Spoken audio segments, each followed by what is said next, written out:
સુખ નથી મળતું. ધર્મનું ઉલ્લંઘન કરી અને મેળવાતું ધન એ ક્યારે પણ સુખ શાંતિ આપતું નથી. આત્માનું અપમાન કરી અને મેળવાતું ધન એ ક્યારે પણ સુખ શાંતિ આપતું નથી.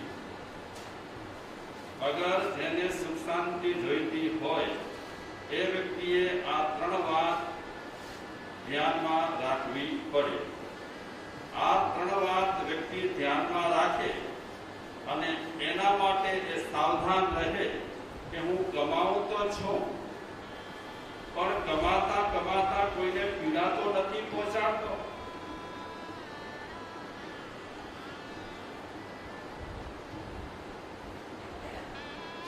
જે ધંધાર્થી લોકો રહેલા છે એ ધંધો કરતા કરતા આટલી સાવધાની રાખે કે નાના મોટાને હું કાંઈ પીડા તો નથી પહોંચાડતો. કારણ કે આપણે કોઈના પર રહેમ રાખીશું તો કોઈક આપણા પર રહેમ રાખશે, પણ આપણે બીજાને નચોવી કરી, બીજાની આપણે લોહી પી કરી અને પૈસાદાર થવા માંગતા હોઈએ, ધન કમાવા માંગતા હોઈએ તો બીજાને આપણે ત્રાસ આપી કરી ધન કમાવ્યું હોય તો એ ધન ક્યારે પણ વ્યક્તિને સુખ ના આપે. ક્યારેક આવો ધન છે માણસને અજંપાથી ભરી દે, અજંપો રહે. આપણે જે અત્યારે ચર્ચા કરીએ છીએ એ સદગ્રસ્ત બનવા માટેની ચર્ચા છે, પાયાની ચર્ચા છે. ધર્મમાં પ્રવેશ કરતા પહેલા, ધર્મ તરફ સન્મુખ થતા પહેલા વ્યક્તિએ આવી જીવનમાં ભૂમિકા તૈયાર રાખવી પડે. વાત આપણને ધર્મની આમ નાની લાગે પણ નાની વાત નથી.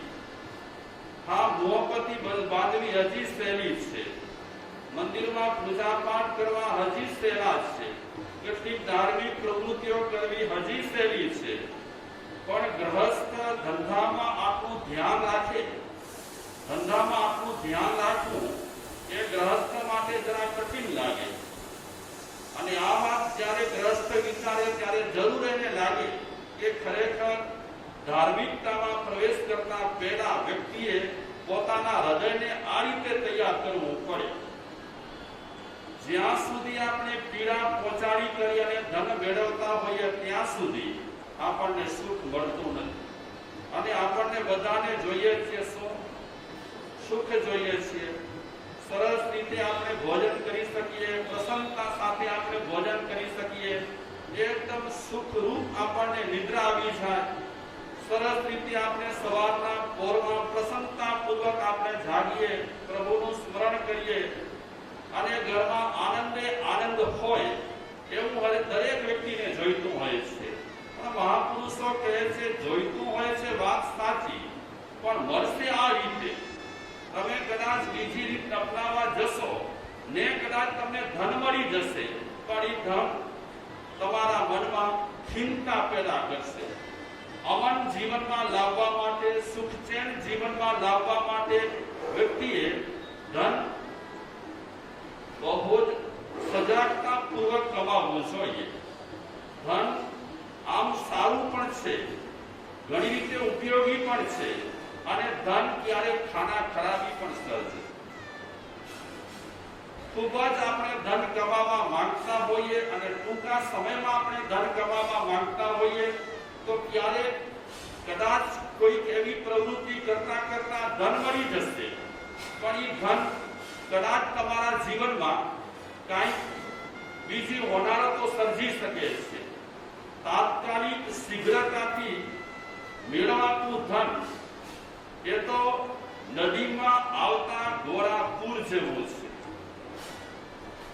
તાત્કાલિક ધન આવી જાય, ઘણું ધન આવી જાય, અમે અમારા ઘરમાં આ વસાવી શકીએ, અમે અમારા ઘરને આવું બનાવી શકીએ, તો ક્યારેક અતિ ઉતાવળેથી મેળવેલું ધન, તાત્કાલિક મેળવેલું ધન, ઈઝી મેળવેલું ધન એ ગોરા પૂર જેવું છે. આપ સૌ જાણો છો, જ્યારે નદીમાં ગોરા પૂર આવે, ભયંકર પૂર આવે, ત્યારે એ નદીમાં આવતું પૂર મોટા મોટા વૃક્ષોને પણ ઢસડી જાય, મોટા મોટા ખાડા પણ પાડી જાય અને ક્યારેક તો ગામના ગામ તારાજ પણ કરી દે. હમણાં આપ પેપરમાં વાંચતા હશો, બારિશની જરૂર છે, વરસાદની જરૂર છે દરેકને, પણ એ વરસાદ પણ વ્યવસ્થિત ન પડે અને વધારે પ્રમાણમાં પડી જાય તો કેટલી હોનારતો સર્જે છે. આપણા આ પ્રદેશમાં પણ અત્યારે વરસાદે ઘણી હોનારતો સર્જી છે, ઘણી નુકસાની સર્જી છે. એટલે લિમિટ બહાર જ્યારે જાય ત્યારે ઘણી વખત જે વસ્તુથી ફાયદા થતા હોય એ વસ્તુ નુકસાન પણ કરતી હોય છે. તો ધનનું પણ આવું જ છે. અગર આપણે ઈઝી ધન ખૂબ કમાવા માંગતા હોઈશું તો આજે ઘણા એવા બિઝનેસ રહેલા છે કે તમને તાત્કાલિક ધન મળી પણ જાય અને તમે ધારેલું હોય તેટલું પણ ધન મેળવી શકો, પણ એ ધન નદીના ભયંકર પાણી જેવું છે. જ્યારે જીવનમાં આવે ત્યારે 10 વસ્તુ આવે અને નદીમાં જ્યારે ગોરાપુર આવે ત્યારે તો માણસને પણ ઢસડી જાય, વાહનો જતા હોય તો એમને પણ ઢસડી જાય અને હાથી જેવા મોટા હાથીને પણ એ પાણી ઢસડી જાય. તો એ રીતે ઘણી વખત ખરાબ રીતે પ્રાપ્ત કરેલું ધન, ખરાબ રીતે આવેલું ધન કઈક સારી વસ્તુઓને ઢસડી જતો હોય, આપણા સદગુણોને પણ ઢસડી જતો હોય અને ઘણી નુકસાનીઓ આપણા જીવનમાં એ કરતો જતો હોય. ઘરમાં દારૂ આવી જાય, ઘરમાં બીજા અપલખણ આવી જાય, ઘરમાં બીજી ખરાબીઓ આવી જાય, ઘરમાં કદાચ બધા મેમ્બરોમાં ના આવે તો થોડા મેમ્બરોમાં કેટલીક લતો લાગી જાય, ડાન્સ બારમાં જવાની ઈચ્છા થાય, હુક્કા બારમાં જવાની ઈચ્છા થાય. આ બધી હોનારતો, આ બધી નુકસાનીઓ ઈઝી ધનથી થઈ શકે છે. તો મહાપુરુષો કહે છે કે આ વસ્તુનું વ્યક્તિ ધ્યાન રાખે તો ચોક્કસ એને શાંતિ મળી શકે તેમ છે. કે પીડા પહોંચાડ્યા વિના મારે કમાણી કરવી છે, ગ્રસ્ત છું, મારે જીવન યાપન કરવું છે, કેટલીક જવાબદારી છે ઘરના મેમ્બરો માટે, તો મારે જવાબદારી અદા કરવા માટે કમાયા વગર તો ચાલે તેમ નથી. મહાપુરુષો એવું માને છે કે ગ્રહસ્થ ભીખ માંગે એ સારું નહીં, સાધુ માટે સારું છે. ગ્રહસ્થ ભીખ માંગે એ ઠીક નહીં. ગ્રહસ્થને કમાણી કરવી જોઈએ, ગ્રહસ્થને બિઝનેસ કરવો જોઈએ. પછી એક વાત કરું, પણ બિઝનેસ કરનાર ગ્રસ્તે એ તો જરૂર મનમાં રાખવું જોઈએ કે પૈસો કમાતી વખતે મારે પાપ કરવો પડશે. ઘણા પાપોથી હું સાવધાન રહીશ, તે છતાં પણ ગમે તે રીતે પાપ થઈ જશે. તો હકીકતમાં તો પૈસો કમાવો એ શું છે? પાપ છે. ગ્રસ્ત પોતાના મગજમાં રાખે કે પૈસો કમાવો પણ પાપ છે, પણ કર્મ સંજોગે હું અત્યારે ગ્રસ્ત બન્યો છું, મારા ઘરમાં 5-25 મેમ્બર રહેલા છે, એમની જવાબદારી મારા પર છે, તો મારે પાપ પૈસાથી થવાનું છે એ વાતને ધ્યાનમાં રાખી કરી અને મારે વ્યવસ્થિત કમાણી કરવી. તો પેલો મુદ્દો આપણે જેટલું વિચારીએ એટલું આપણને ઊંડાણમાં લઈ જઈ શકે તેમ છે.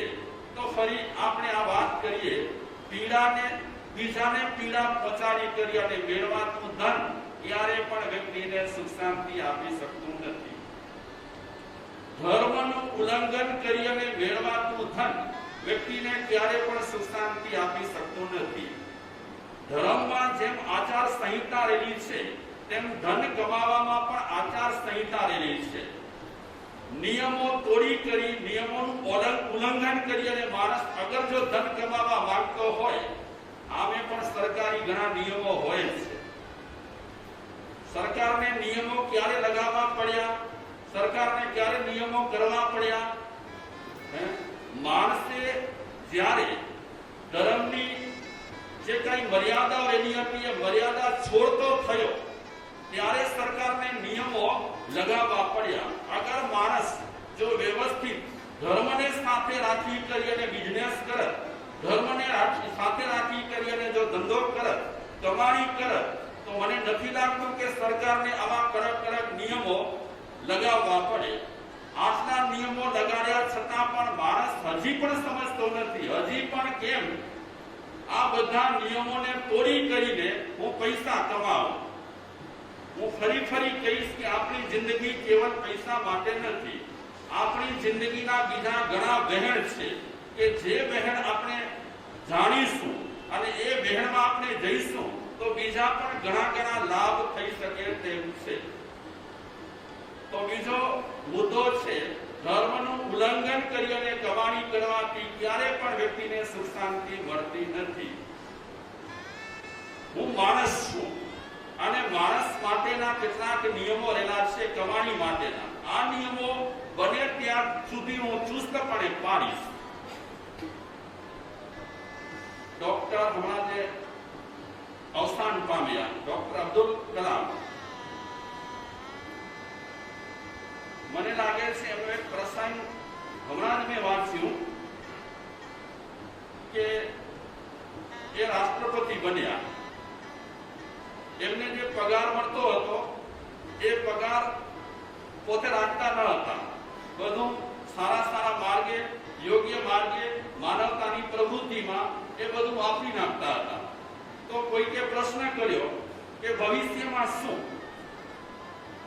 તમે અત્યારે બધા પગારના પૈસા વાપરી નાખો તો ભવિષ્યમાં શું? તો એમણે કીધું કે હું રાષ્ટ્રપતિ બન્યો એટલે ભારત સરકારની જવાબદારી વધી ગઈ, મારે હવે ફિકર કરવાની નથી, ભારત સરકાર મારી સંભાળ લેશે. અગર આ માણસે જો ધાર્યું હોત તો કેટલાય પૈસા, સારા પૈસા કમાવી શકે. ખરેખર આજના સમયમાં આદર્શ માણસ તરીકે પ્રેરણા લેવી હોય તો ડોક્ટર અબ્દુલ કલામ માંથી પ્રેરણા લેવા જેવી છે. માણસ આજે કેટલાય ધર્મના નિયમો જ્યારે નીચોવી કરી અને ફેંકી દે છે ત્યારે એક આ માણસ ધર્મના બધા નિયમોનું ચુસ્ત રીતે પાલન કરતો હતો અને આજે આવા માણસોને લોકો યાદ કરશે, ભવિષ્યમાં પણ યાદ કરશે. યાદ શા માટે કરશે? અગર જો પૈસાના કૌભાંડ કર્યા હોત, અગર જ્યાં ત્યાંથી પૈસા લીધા અને ભેગા કર્યા હોત તો લોકો એને યાદ કરત. પૈસા માણસ ખોટી રીતે પ્રાપ્ત કરે તો એને સંતોષ થશે કે ના મેં પૈસા ઘણા ભેગા કરી લીધા, પણ સમાજમાં અને દેશમાં જે પ્રતિષ્ઠા જળવાવી જોઈએ એ પ્રતિષ્ઠા જળવાતી નથી, તૂટી જાય છે પ્રતિષ્ઠા માણસની. અને માણસની પ્રતિષ્ઠા તૂટી જાય તો પુષ્કળ પૈસા શું કામના? આપણી પ્રતિષ્ઠા જ ન હોય, આપણી વેલ્યુ જ ન હોય અને લોકો આપણો વિશ્વાસ જ ન કરતા હોય તો એ પૈસા એ અઢળક નાનું શું કામ? ઘણા લોકો આજે બદનામ થઈ ગયા, ઘણા સારા મોટા માણસો બદનામ થઈ ગયા. શેના કારણે બદનામ થયા? કોઈ કૌભાંડમાં બદનામ થયા, કોઈ કૌભાંડમાં બદનામ થયા. અને એ કૌભાંડોમાં મૂળ વાત તો શેની હતી? પૈસાની. તો મૂળ વાત પૈસાની આવે છે. અને ઘણી વખત એવું બને છે કે નાના માણસો જેટલી અપ્રામાણિકતા નથી કરતા, નાના માણસો જેટલી અનીતિ નથી કરતા, એનાથી વધારે અનીતિ મોટા માણસો કરતા હોય અને કરોડોના અબજોના કૌભાંડ કરતા હોય. નાનો માણસ બિચારો 10 રૂપિયા ચોરી જાય કે 100 રૂપિયા ચોરી જાય તો આપણે એકદમ એને મારીએ છીએ, કારણ કે મોટા માણસોને આપણે પકડી શકીએ અને મારી શકીએ એટલી આપણી હેસિયત ન હોય એટલે દબાવીએ કોને? સામાન્ય માણસને, ચાલુ માણસને, બિચારા નબળા માણસ રહેલા હોય અને સામનો ન કરી શકતા હોય એવા માણસોને આપણે દબાવીએ. પહેલી વાત, ધન કમાવા માટે કોઈને પીડા પહોંચાડવી ન જોઈએ. બીજી વાત, ધન કમાતી વખતે ધર્મનું ઉલ્લંઘન ન થવું જોઈએ. અને ત્રીજી વાત, ધન કમાતી વખતે આપણા પોતાના આત્માનું અપમાન ન થવું જોઈએ. અગર આપણે આપણા આત્માને માનતા હોઈએ તો પણ ઘણું છે. ઘણા લોકો કહે ને અમે ફલાણાને માનીએ છીએ, કોઈ કહે છે કે અમે દાદા ભગવાનને માનીએ છીએ, કોઈ કહે છે કે અમે ફલાણાને માનીએ છીએ, કોઈ કહે છે અમે ઢીકણાને માનીએ છીએ. અરે જ્યાં સુધી તું તને નહીં માને ત્યાં સુધી બીજાને માનવાથી તને વધારે ફાયદા થવાના નથી. ઓ રોટલા શેક્યા કરશે અને તું ચૂલામાં બળ્યા કરીશ. હકીકત છે આજે નાટક ચાલી રહ્યા છે અને માણસો બિચારા સમજતા નથી. કોઈને પણ માનવાની જરૂર નથી. સૌથી પહેલા કોને માનવાની જરૂર છે? આપણે બીજાને માનતા થયા અને આત્માના અવાજને આપણે દબાવી નાખ્યો. તો ત્રીજી વાત એવી છે કે ધન કમાતી વખતે વ્યક્તિએ આત્માનું અપમાન તો નથી થતું ને, એની સાવધાની રાખવી જોઈએ. આટલી ચર્ચા કરી અને હું હવે ચોથા ભાઈ પાસે જલ્દી જઈશ.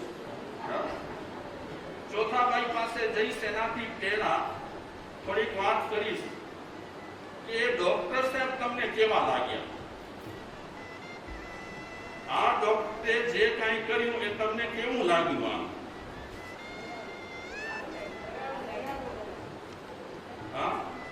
સારું લાગ્યું ને? તમને સારું લાગ્યું ડોક્ટર સાહેબે જે કર્યું તે?